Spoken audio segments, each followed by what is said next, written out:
maraming salamat, our ever-gorgeous courtside reporter, Eliza Taylor. At syempre kami nababalik, TDZ at si Seiya, tall and small, tandem mga kaibigan. Syempre sabi nga nila, yung disadvantage ng STIE Olympians. This is not the first time that I've heard about this, na almost 3 hours ang taga sila nagpa-practice.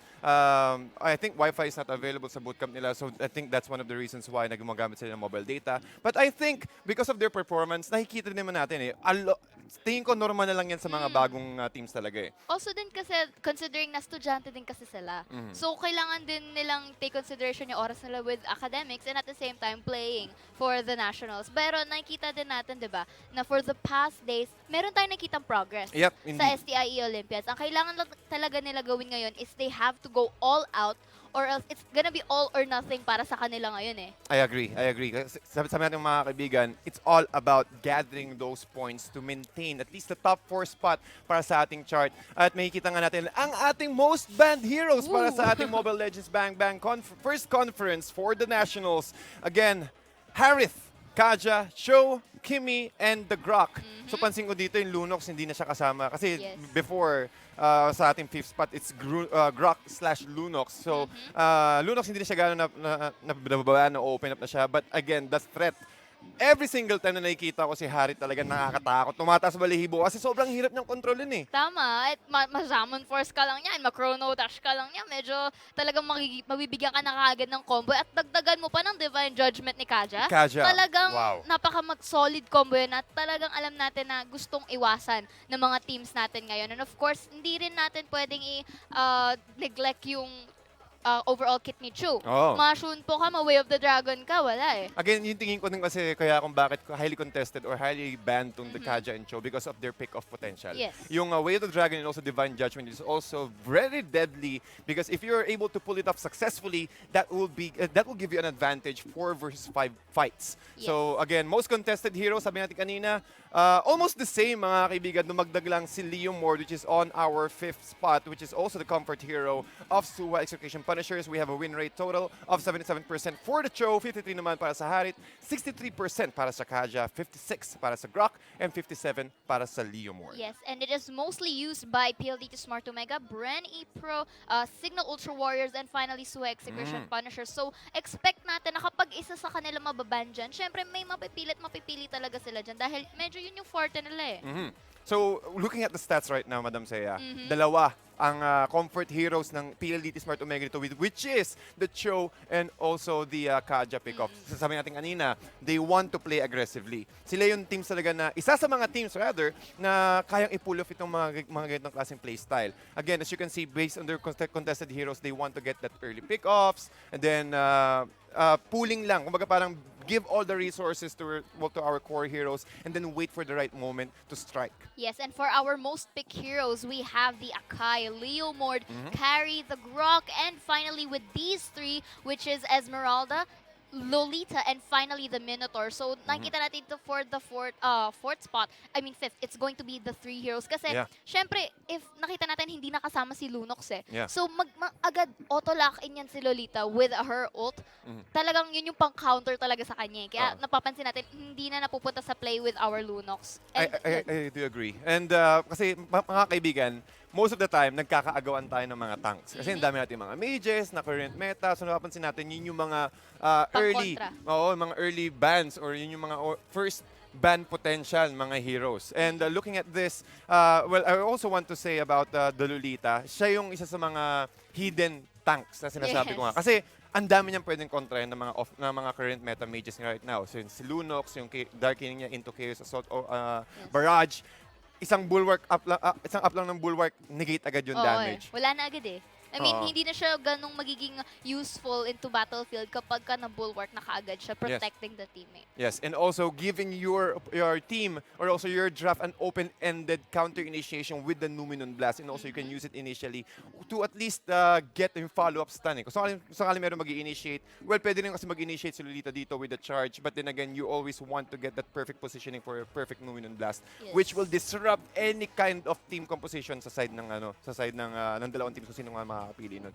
Sobrang ang daming pwedeng sabihin sa dalawang teams na to. Pero ay sila masasabi ko mga kaibigan, itong araw na to ng The Nationals, it's all about getting that first spot Yes. Since nandikit kasi, dikit sila mga lahat eh. 17, 16, 16. So lahat ng mga teams talaga nagko-compete, getting that bragging rights, also getting the position on the top spot para sa ating semifinals and also the finals. And now, ladies and gents, makikita na natin ngayon, matutunghayan na natin. Ayan na nga po, ang magiging team for our first series. It's going to be STIE Olympians and of course, PLDT Smart Omega. And we are now heading to our drafting phase. Mga kaibigan, para sa mga kapanood lang, this is game 1 of our first series. STIE Olympians, PLD Smart Omega playing on the red side. Again, the respect band for STIE Olympians. That will be the Leo Mord and also another good answer for PLD Smart Omega with the Diggy. Yes, of course, nakikita rin natin that the Diggy is also like a hidden hero Oh. para both sides of the team. We saw that PLDT Smart Omega released this in the very first day, kaya medyo na-shock like almost lahat ng team. Kaya talagang respectable ban ang Diggy na to. And of course, hindi mawawala ang ating Kaja here because we already know it's already the top banned hero. Kaya talagang, okay, no more hesitations, ban na kaagad yan. Yes, and also giving respect for on side of PLD Smart Omega. They knew that Kaja is one of the comfort heroes of PLD Smart Omega, which is yun din yung pinakagustong gusto nilang piliin when it comes to the series. Yes, but take note that the last ban for PLDT Smart is going to be Esmeralda, which means the Harith is open and up for grabs, ladies and gentlemen. Tingnan natin kung talagang hohoverin ba ng STIE Olympians tong Harith to take it away from the hands. At ayan na nga. Ang galing mo doon, madam. Nice prediction nostra. science dyan. Pero syempre, ayaw nila syempre ibigay yan sa kamay ng PLDT Smart Omega knowing that they already have the capacity to play Harith very well. At nang dahil dyan, dahil pinili nyo ng Harith, okay, dun kami sa casual. We will be picking that Chu and that Grok away from you. And yes, and I really do agree because again, Harith can also, yung power spike niya mga kaibigan, once na nag-level 4 siya, once na naging available na yung Zaman Force, nako, kahit yung mga structures nyo, kahit yung mga inhibitor turrets nyo is not safe against this Harith. Zaman Force lang into chrono dashes, talagang malaki ang impact and also structural damage para sa mga turrets, which will also give them a lot of opportunity for them to play along with this playstyle of PLDT Smart Omega. But looking at the picks of STIE Olympians, Minotaur, tapos carry. Which is the usual answer naman talaga kapag unang pinipick yung Grok and Chu eh. Syempre, that carry will be used to actually deny the tankiness of that Grok. Pero, and of course, syempre with potential lords. Pero at the same time, tingnan mo, the third pick of PLDT Smart Omega is going to be the Akai. At binand na nila si Franco. Dahil alam nila magaling ang STI Olympians dun eh. So syempre, din na-pick mo na agad kung anong comfort picks nyo. Pati, yun din kasi yung, yung medyo risky sa current draft ng PLDT Smart Omega dito. You want to go, well, as you can see, tatlo na heroes sa PLD Smart Omega is all wants to play aggressively. You have the Wild Charge, you have the Power of Nature, again with the mobility ni Cho, Shunpo, and also the Way of the Dragon, plus the 1,000-pounder Inter-Hurricane Dance ng PLD Smart Omega. So again, going on the fourth pick, yung Mage ng PLD Smart Omega dito, Lunok. So I think STIE Olympians here needs to play aggressively or they can also play with the Gwen, getting that surprise factor kapag tumama yung Magic Thump into Violet Requiem. Actually, bukod din naman sa Lolita like we've been saying, Guinevere is also a good counter against the Lunox right here. Kasi pag nakuha siya ng kanyang knock-up ni Guinevere, go for that Violet Requiem, wala nang papalag si Lunox doon. Pero at the same time though, we can see na medyo heavy ang protection din nila when it comes to the Lunox. Considering then na they also chose that Lolita, mukhang gusto talaga nilang i-deny yung Lunox pick ng PLDT Smart Omega dito. But again, if you notice that their core is only going to be that carry and that Harith. So, medyo may hati when it comes to resources. But then again, for the final pick of PLDT Smart Omega, the Claude is going to be hovered here. Mukhang ilalaki naman na nila yan because it's already it's the auto pick na talaga eh. When Claude is open, Claude is a go. Pati mapapansin mo, when it comes to marksman matchup, kapag tumagal ng mid-game to late game, talagang ang pinaka-easiest way or at least one of the best way to compete against the carry is the Claude. Again, with the mobility, meron man dashes si carry. Pero at least yung team fight potential ng Blazing Duet ng PLD Smart Omega is napakalakas dito. And just like what you mentioned earlier, the Lolita pick will deny all of those damage that is being dished out by PLD Smart Omega dito. So again, it's all about the early momentum, maintaining that momentum if you had the advantage and also ending the game as early as possible. Yes, so we are now seeing, ladies ladies and gents, mukhang talagang ready na ang mga members ng SEO Olympians to have this face-off. Kasi this is like all or nothing for them na eh. Yeah. They have to win a 2-0 for this series right here. Or else medyo mahihirapan talaga sila to Medyo get shaky. that 4th spot. Oo.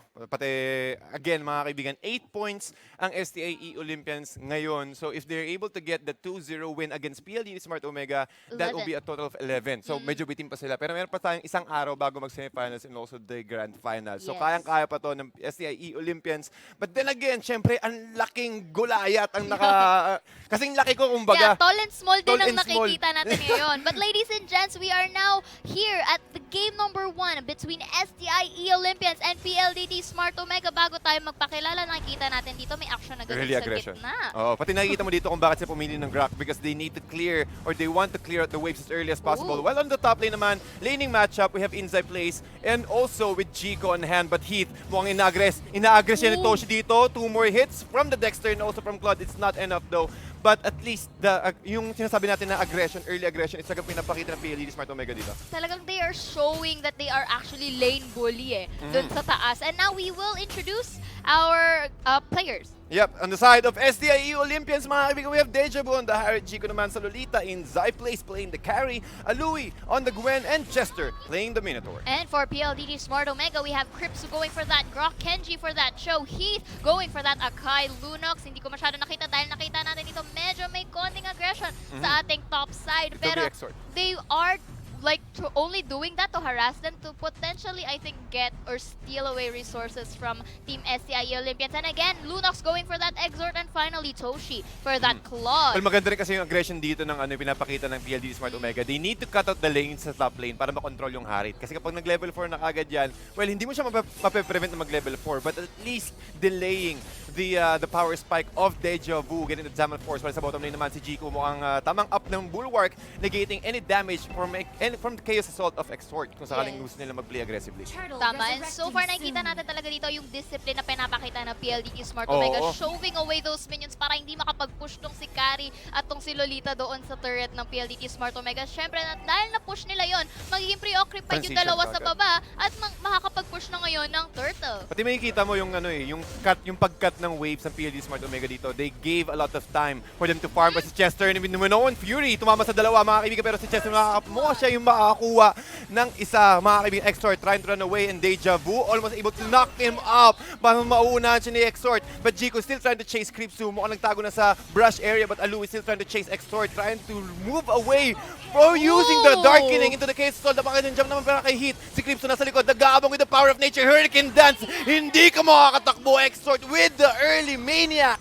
2 minutes 45 seconds, mga kaibigan. 1-5 PLDT Smart Omega just flexing their muscles right here. And they will get another bonus. The Turtle will be in their hands. Flexing indeed because their rotation is on their way to their first objective, which is the Turtle, at mukhang napakaganda na execution nila in regards to protecting this Lunox right here. Ang laki talaga. Kita mo si Exort doon, nakala ko mamamatay siya kaagad eh. Pero Oo. again, with the sustainability, yung team communication, sabi nga ni Eliza Taylor kanina, they're really confident about how their players, the way they sync up, the way they play out the game. Ang laking factor talaga nun. Tama. And nakikita natin na yung Maniac, it's only early game. Early game na natin na witness yun. It only means na more gold and more XP ang mapupunta sa Lunox.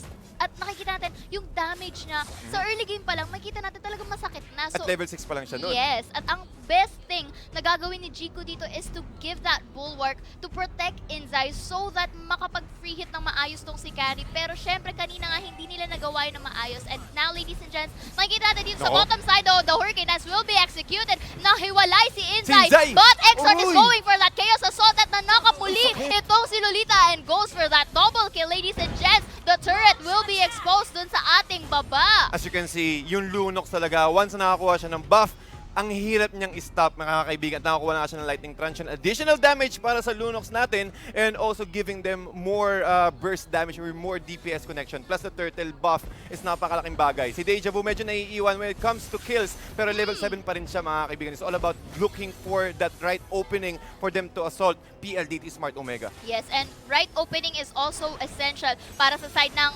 STIE Olympians kasi yung Harit nakikita natin hindi siya gano'ng makadiskarte para sa kanyang Zaman Force and his Chrono Dash dahil wala pang nahuhuli yung ating initiators, which is the Minotaur. Pero ayan na nga, we are seeing 5 rather, ng STIE Olympians dito sa gitna. But look at that harassment coming from Exort. Kahit sabi natin earlier, ayan na nga, ladies, he just pumasok with a violent request dito si Trinity right here at Numinum Blast will be executed, but that Chu will be picking up that carry at nakapag-godlike naman ngayon si Lunox with that free hit. Hindi pa sila tapos, ladies and gents, because Deja Vu will be killed by Exort dito, and of course, rotation is a must. Pupunta na sila dito sa ating middle side at mukhang medyo low health at wala ng minions, so that they will be forced to go for their second turtle. Ang ganda ng prioritization ng PLDT Smart Omega doon. Alam nila na they are able to take down Inzai. Kapag na-disable agad si Inzai, well, kayang pumalag na STA Olympians, but they need a lot of heroes right there for that small skirmish, right? But unfortunately, wala gaano yung response eh. Wala yung, hindi pa enough yung damage ng STA Olympians for them to win that fight.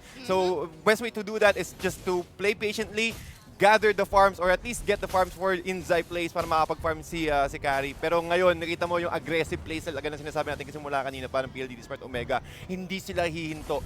Hanggat nakakapag-farm si Claude, okay lang. Apply a lot of pressure on a different lane, force STIE Olympians to respond, at yung ginagawa nilang space na binibigyan nila para kay Toshi. It's just map domination all over again at mukhang hindi nakakakuha ng tamang pacing ang side ng STIE Olympians dito because hirap sila, oh. Yes, hindi sila gano'ng makapagsabay sa rotation na ginagawa ng PLDT Smart Omega. And take note, 6 minutes pa lang ng laro. Wow. Wala pa tayo sa mid-game. Wala pa. At nakikita natin kung gaano ang discipline na ginagawa ni Exorton getting that turtle buff. At ayan nga, ladies and gents, mukhang pinipressure ng members ng PLDT Smart Omega dito sa bandang bottom side. Pero syempre, they have to be careful dahil more members ng STI ang nandito considering na 5 sila nandoon, and that Claude, pasimple lang nagpapapush doon sa gitna. Ang mayaya mag-ready ka pa. Kasi mga kaibigan, kapag Claude player ka talaga, you need to wait for the right moment to use your blazing duet.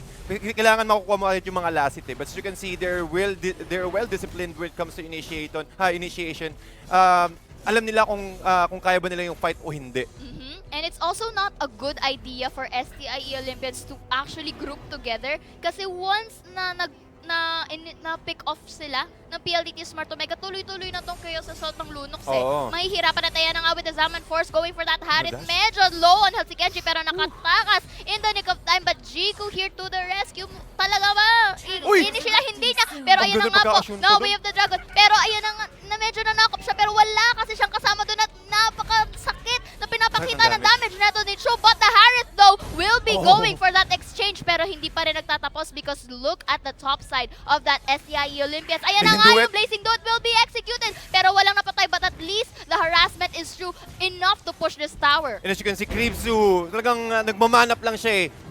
Akong bahala sa box out, kayong bahala sa torre. Mga kaibigan, hindi pa rin sila tapos. Mukhang kukuha pa sila ng isa pang torre dito mga kaibigan. And also the tier 2 turret has been taken out. Kribzu trying to run away though into Zaman Force. Yun lang talaga eh, yung problema ko sa Harit eh. Kapag nawala na, o kapag sobrang layo mo na sa Zaman Force, hirap na makapag-damage, hindi na makapag-spam ng Chrono Dashes yung Harit dito. And that will give them a lot of opportunity to reposition sa side ng PLDT Smart Omega. Yes, stealing the resources one by one, ladies and gents. Nakita natin the overall map domination is being on the side ng PLDT Smart Omega. At ayan na nga, the First Lord has already spawned. But ayan na nga, we are seeing that more members sa STI Olympians ayaw pa rin maghiwalay.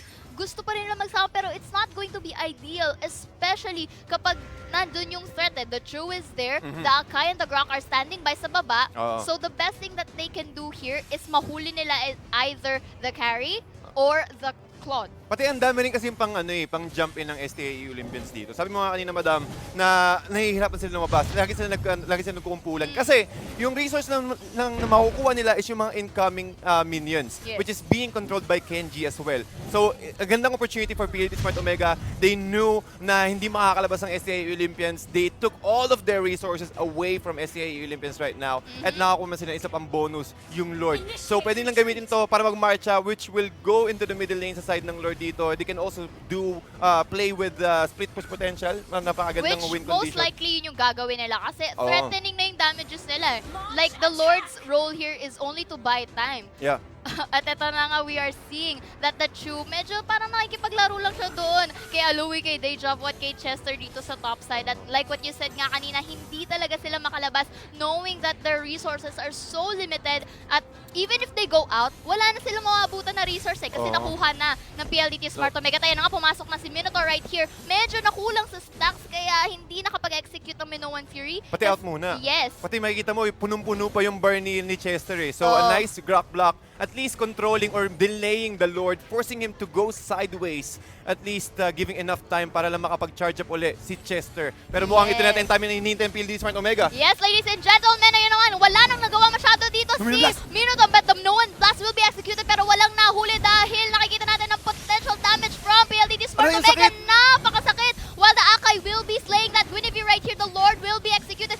But look at the sides for PLDT Smart. Ow. Lunox nakapag-free hit Jesus. and goes for that Lolita. And here, we are seeing though, pinupush nila itong middle side turret, but it's not gonna stop PLDT Smart. Omega Blazing Duet will be against for that Claude. But again, with that to and fro damages, we are seeing SEI Olympians defeated because PLDT Smart Omega takes game number 1. Wow, mga kaibigan. Talagang hindi na pinatagal ng PLD Smart Omega eh. Alam nila na okay, effective talaga yung, Yes. ang aggressive natin. Hindi na control ng STI Olympians ang momentum nila. And tingin ko rin kasi, giving the fact na na-control agad nila yung Harith and not giving any farm para sa carry sa side ng STI Olympians, Yes. napakalaking factor. Ito mga kaibigan natin post-game stats.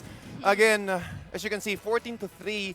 Nahihirapan talaga si Inzai Place dito. 0-4-1 ang kanyang standing. Si Deja Vu naman na-control siya ng maaga. And the way PLDT Smart Omega, knowing their positioning, preventing any kind of collisions kapag nagamit na ng Zaman Force ni Deja Vu is also quite, ulitin mo nakikita yung experience and discipline na nanggagaling kay Wynat. Sabi nga ni Wynat from the previous interviews na it's all about discipline.